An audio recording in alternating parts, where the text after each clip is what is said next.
বিয়ের খরচের টাকা দিয়া ডাল তরবারি কিনে যুদ্ধের ময়দানে রওনা হবে। মনে মনে ভাবতেছে, আল্লাহর নবী যদি আমাকে দেখে জীবনও যুদ্ধ করতে দিবে না, ফিরায় দিবে, বলবে তুমি আগে যাই বিবাহ করো, যাও।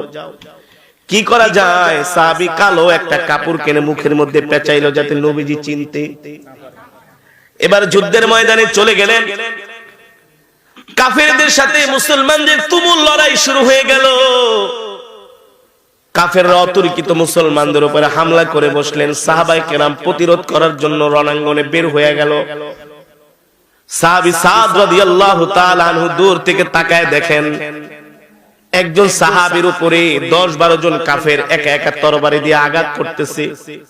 সাহাবী সাদ আর দেরি করলেন না, তিনি তার তরবারি আর ডাল নিয়ে কাফেরদের ভিড়ের মধ্যে ঢুকে গেলেন। ঢুকে কাফেরদেরকে যেখানে পাচ্ছেন সেখানে হত্যা করতেছি। আল্লাহু আকবার। কচু যেমনে কাটে সেভাবে কাফেরদেরকে মারতেছেন। এই অবস্থা দূর থেকে একজন কাফের দেখে সাহাবী সাদ, একজন মানুষ মুখের মধ্যে কালো কাপড় পেঁচায়া এমন দুর্দান্ত গতিতে কাফেরদেরকে কচু কাটার মতো দুনিয়ার জমিন থেকে বিদায় করে দিচ্ছেন।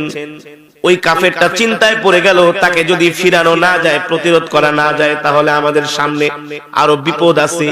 এই কথা চিন্তা করে ওই কাফের লোহার একটা হাতুড়ি নিয়া দূর থেকে সাহাবী সাদ রাদিয়াল্লাহু তাআলা আনহুর মাথার উপরে মারলেন। তার মাথার মধ্যে যে লোহার একটা বর্ম ছিল, ওই লোহার বর্মটা ভেঙে সাহাবী সাদ রাদিয়াল্লাহু তাআলা আনহুর মাথার মধ্যে ঢুকে গেলেন। রক্ত বের হয়ে গেল, মগজ বের হয়ে গেল। সাহাবী ঘুরতে ঘুরতে মাটির মধ্যে লুটায় পড়লেন। যুদ্ধের ময়দানের এক কোণার মধ্যে সাহাবীর লাশটা পড়ে আছে।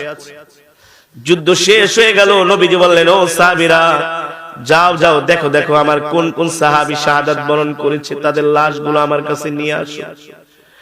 সবার লাশগুলো নবীজির সামনে হাজির করা হলো। আল্লাহর নবী বলে, আর একটু ঘুরে দেখো আর কোন লাশ টাশ, আর কোন আমার সাহাবীদের লাশ কোথাও পড়ে আছে কিনা। দুইজন সাহাবী ঘুরতে ঘুরতে যায় দেখেন কাফেরদের শিবিরের কাছে একটা কালো কাপড় পেঁচানো একটা লাশ পড়ে আছে।